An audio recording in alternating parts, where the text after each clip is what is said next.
It came as a joyous daybreak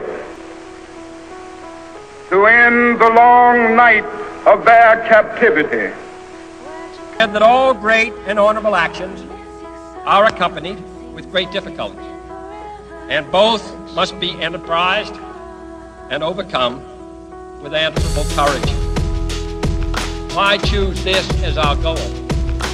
And they may well ask, why climb the highest mountain? Why 35 years ago fly the Atlantic? Why does Rice play Texas? We choose to go to the moon. We choose to go to the moon.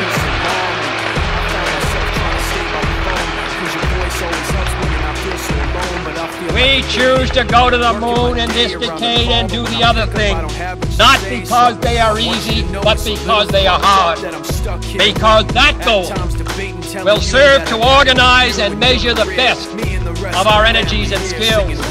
Because that challenge is one that we're willing to accept, one we are unwilling to postpone, and one we intend to win, and the others too.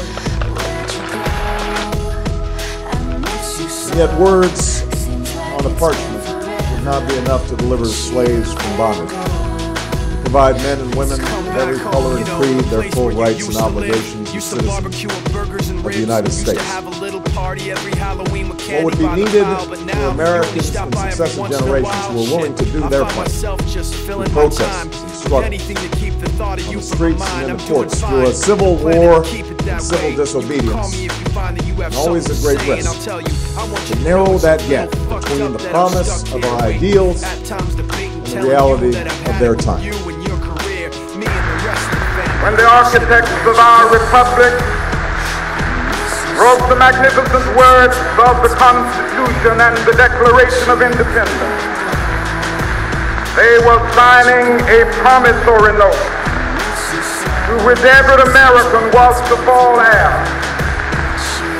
This note was a promise that all men, yes, black men as well as white men, would be guaranteed the unalienable rights of life, liberty, and the pursuit of happiness. To continue the long march of those who came before us. March for a more just, more equal, more free, more caring, and more prosperous America. This is a breathtaking pace, and such a pace cannot help but create new ills as it dispels old. New ignorance, new problems, new dangers.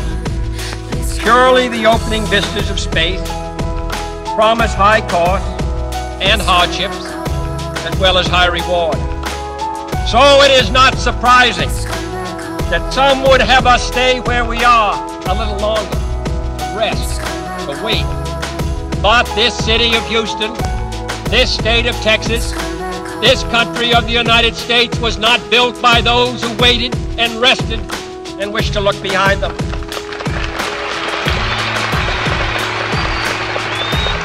Founders of our country faced dire threats. The very existence of our country was at risk, yet in the teeth of those dangers, they insisted on establishing the full Bill of Rights. Is our Congress today in more danger than were their predecessors when the British Army was marching on the Capitol? So even though we face the difficulties of today and tomorrow, I still have a dream. It is a dream deeply rooted in the American dream. I have a dream that one day this nation will rise up, live out the true meaning of its creed. We hold these truths to be self-evident, that all men are created equal. I have a dream that one day on the red hills of Georgia, sons of former slaves and the sons of former slave owners will they be able to sit down together at the table of brotherhood. I have a dream. Working together, we can move beyond some of our old racial wounds, and that in fact we have no choice. We have no choice if we are to continue on the path of a more perfect union. And we have vowed that we shall not see it governed by a hostile flag of conquest, but by a banner of freedom and peace. We have vowed that we shall not see space filled with weapons of mass destruction, but with instruments of knowledge and understanding. That path means embracing the burdens of our past without becoming victims of our past. It means continuing to insist on a full measure of justice in every aspect of American life. But it also means binding our particular grievances for better health care, better schools, and better jobs, with the larger aspirations of all Americans. The white woman struggling to break the glass ceiling, the white man who's been laid off, the immigrant trying to feed his family.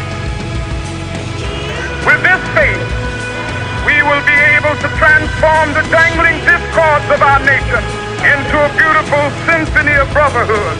With this faith, we will be able to work together, to pray together, to struggle together, to go to jail together, to stand up for freedom together, knowing that we will be free one day.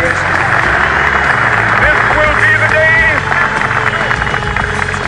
This will be the day when all of God's children be able to sing with new meaning, "My country, tears of thee."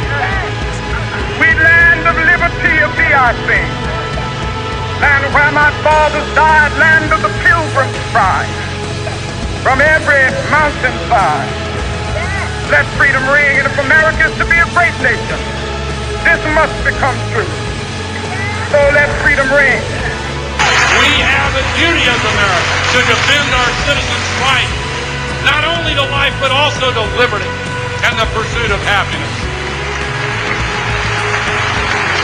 What we know, what we have seen, is that America can change. That is the true genius of this nation. What we have already achieved gives us hope, the audacity to hope for what we can and must achieve tomorrow. In short, our leadership in science and industry, our hopes for peace and security, our obligations to ourselves as well as others, all require us to make this effort, to solve these mysteries, to solve them for the good of all men, and to become the world's leading spacefaring nation. We the people, in order to form a more perfect union. 221 years ago, in the hall that still stands across the street, a group of men gathered and with these simple words launched America's improbable experiment in democracy. Farmers and scholars, statesmen and patriots who had traveled across the ocean to escape tyranny and persecution finally made real their Declaration of Independence. That will give us upon demand the riches of freedom and the security of justice. We have also come to this hallowed spot to remind America of the fierce urgency of now. Now is the time to make real the promises of democracy. This country was conquered by those who move forward, and so will space. I believe deeply that we cannot solve the challenges of our time unless we solve them together, unless we perfect our union by understanding that we may have different stories, but we hold common hopes. We may not look the same and may not have come from the same place, but we all want to move in the same direction towards a better future for our children and our grandchildren. And we have vowed that we shall not see it governed by a hostile flag of conquest, but by a banner of freedom and peace. We have vowed that we shall not see space filled with weapons of mass destruction, but with instruments of knowledge and understanding.